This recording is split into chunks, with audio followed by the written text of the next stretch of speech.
ลาเจ้าเสียใจ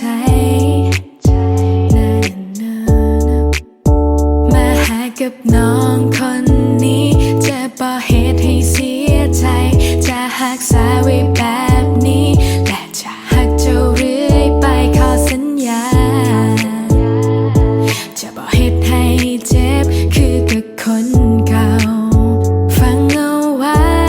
ใส่ใจได้แค่มองใส่มองได้ทั้งปลา